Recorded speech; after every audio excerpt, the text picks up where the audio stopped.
Welcome back to Nasdaq Trade Talks. I'm your host, Jill Malandrino, Global Markets Reporter at Nasdaq. We'll be coming to you live from Inside ETFs in Hollywood, Florida. Joining me for this segment, we have Sal Bruno. He is the Managing Director and CIO of Index IQ, a New York Life investments company. And we're going to focus on embracing volatility within your portfolio. Sal, it's great to see you.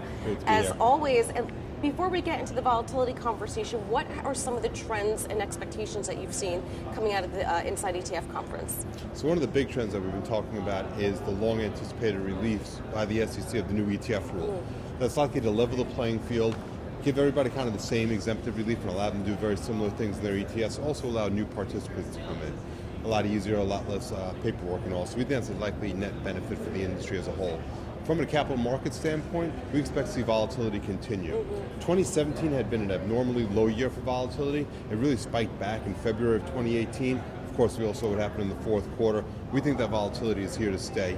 So we think that it makes alternative investments that much more important in the portfolio. How do you think investors should approach it? Because I feel like actually we're 1 year anniversary of what happened last year in February 2018, and I think Q4 perhaps could have caused some investors to shy away from the market. How are you helping them manage it through these bouts that we're seeing? So we think it's really important for investors to stay invested, and you need to have a resilient portfolio to allow you to have the confidence to ride through those difficult times. It's very difficult to time when the market's going to collapse and when you need to get out. They come up quickly. It happened last February, happened again in the fourth quarter, and just as quickly they reverse back out again. So it's really hard to call when to get out and when to get back in.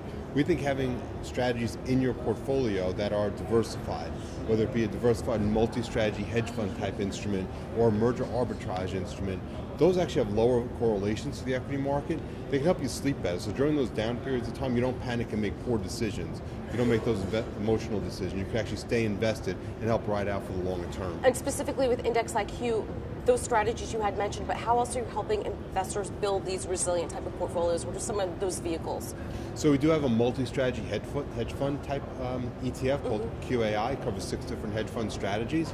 We have a merger arbitrage ETF, ticker is M&A, does exactly that merger arbitrage.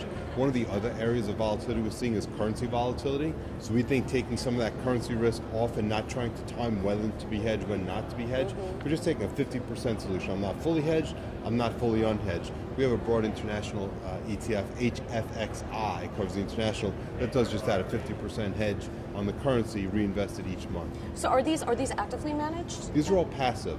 So they follow a preset, determined set of rules, all available on our website, full transparency, full disclosure on the holdings. Our rules are dictated, and they come with the great advantages of ETFs in terms of liquidity and tax efficiency. All right, Sal, as always, thank you for joining me on set, and thank you for joining me from Inside ETFs. I'm Jill Malandrino, Global Markets Reporter at Nasdaq.